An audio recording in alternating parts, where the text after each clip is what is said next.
Have you ever had a moment where you're at work and you realize that you are not doing what you should be doing? Meaning like something is off and you're meant for something different, you are missing your calling in some kind of way.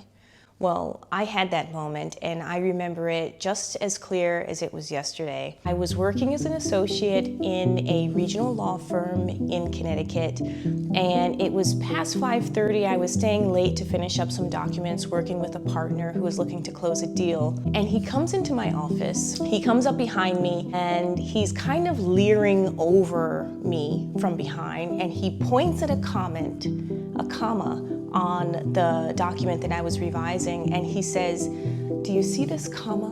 Fix it." And he slams down a pen and he walks out.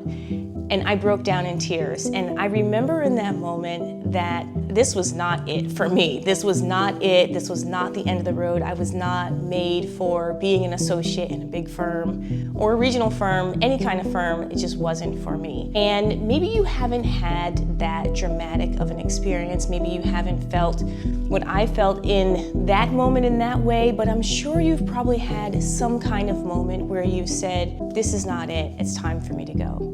So that was the moment that changed my life. And I had always been thinking of packing up and moving abroad. I've had a number of international experiences at that time.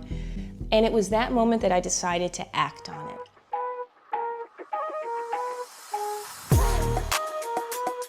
I've lived in China and in Singapore, and now I live in Dubai. And the seed that was inside of me was moving abroad and having an international legal career, and then eventually starting my own business, which I've done today.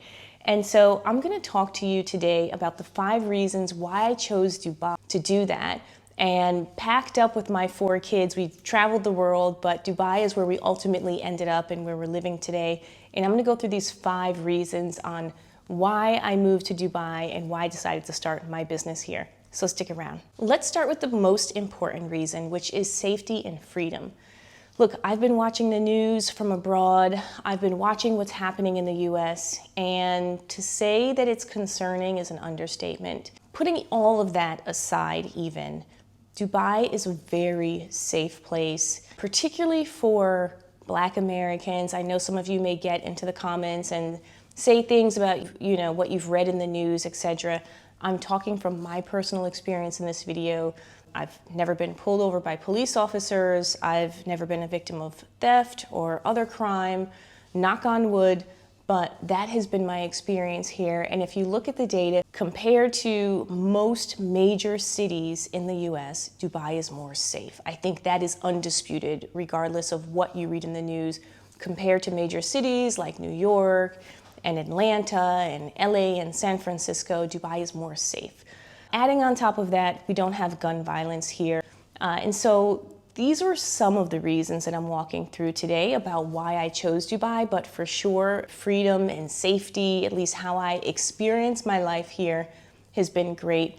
And to even add on top of that, I'd say for moving abroad generally, as an American that moved abroad, not having to worry about gun violence is a huge plus. Like I mentioned, I've lived in China, I've lived in Singapore, and I've never had to worry about gun violence in those places. So if you're in the US and watching this, or wherever you are in the world, if you're looking for a place that is safe, just do your own research. You guys don't have to listen to me. Of course, you're watching this video, but do your own research. Look at crime rates. Safety is definitely on the top of my list for one of the reasons that I chose Dubai. The second reason has to do with money, and it's probably the favorite reason of most of you guys watching this. Finances are a huge motivator in terms of what we decide to do with our career and with our business. And usually when people have kids, we may feel like, there's never a right time to start a business, or making an international move is too risky. There can be a whole host of reasons, but they always relate back to finances. So when I was living in Singapore, I was paying crazy amounts of money for rent. Almost ashamed to say, I was paying 8,200 Singapore dollars for rent every month. If you do the math, that's like 7,000 US. Of course, the salaries in Singapore are much higher than Dubai, so it kind of makes up for that.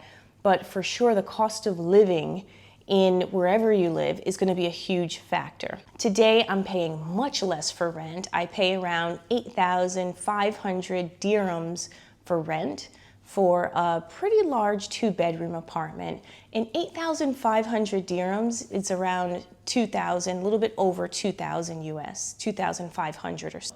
So you can see there's a big difference. On top of that, I'd say it's not just about the cost of living. I think it's about how far your money goes for things that you want to do. So I recall when I lived in the US, I always felt like after I paid taxes, my money was just going for things that I didn't necessarily want to pay for. Like cable is super expensive, internet is super expensive, your mobile phone is super expensive. All of these things just add up. Your utilities. If you live in the Northeast, you got to make sure that you have enough oil to last through the winter for your oil heater. And so all of these things tend to add up. And when I did the math and looked at everything, it was getting pretty expensive. So in Dubai, a lot of people talk about how expensive it is to live here. It can be very expensive. Of course, if you like to go to brunches every weekend, or if you like to do staycations, or if you like to just spend money on food and clothes and entertainment. Look, Dubai has everything, and you can spend your money on whatever you want to here. But you can also be frugal. You can save your money and invest it in your business instead. And that's what I've been doing. I live relatively low key, and I reinvest my money into my business. And if anyone is thinking of moving abroad, I think that has to be something that's forefront of mind, which is if you do experience a lower cost of living and you do have some additional income, what are you going to spend it on? So the second reason of why I moved to Dubai is because I was able to make like a major financial transformation here, which I'm going to keep talking about in my upcoming videos. The third reason, which is probably my favorite, is quality of life. And you guys may have seen this in some of my other videos where I show me and the girls going to hotels, we go to the beach. We pay a very low amount of money to have access to some of the best hotels in the world, 5-star hotels. It's a flat fee. I will put the link in the description. I won't plug the company just yet, but I'll put the link in the description. You guys make sure you remind me in the comments. But you can have access to luxury living for really cheap in Dubai. And I think that's a huge motivator. It was for me. I'd say additionally, the way that I've set up my life here is when I'm doing consulting work or I'm working in my business, I'm able to structure my day so that I'm able to enjoy my life. A lot of people work 9 to 5s and then they have night calls. I know that I did when I was in corporate in Singapore. I would work my 8 hours and then I would stay up late and make calls back to the US and sit in on calls for 2 or 3 hours. I know a lot of people in Dubai have corporate jobs and they do that too. But what I'm trying to say is that if you're going to make an international move, choose a place where you can structure your life in a way that is meaningful for you, where you get to spend time on the things that you want to do. And that is the point of all of this. Don't look at an international move as a way to, recreate the life that you've already had. Look at it as a way to level up your quality of life and get the things in that you want to do. If you like being outdoors, choose a place where the nature is great. If you like, going to fancy hotels for cheap, choose a place where there's lots of fancy hotels. The next thing I want to talk about is identity and belonging. Now, let me preface this by saying that Dubai is a multicultural place. As a matter of fact, most of the people that live in Dubai are not from Dubai. They're not local. They were not born here. They're coming from other countries. And so that makes it kind of like a melting pot. The good side of that is that you get to experience all kinds of cultures and meet people from all around the world.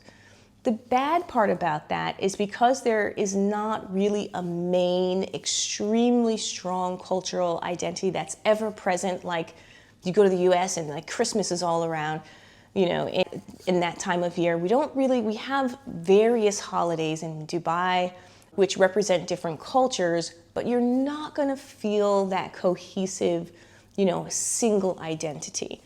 For me, this was a good thing, actually, because I find that when you live in a country like this, you don't have to fit.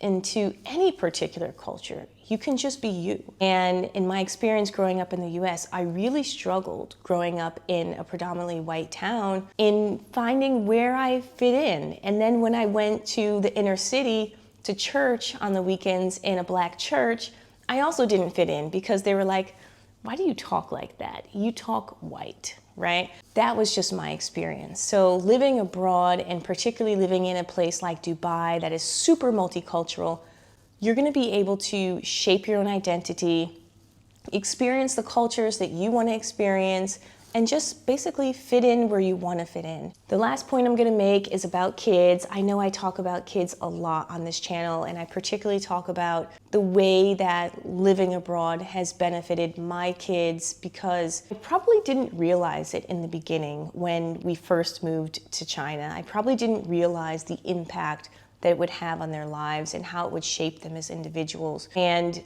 to be very honest, I took that move and it was very risky. I moved to China when I was a single mom of two, but I was on an expat package, so financially it made sense.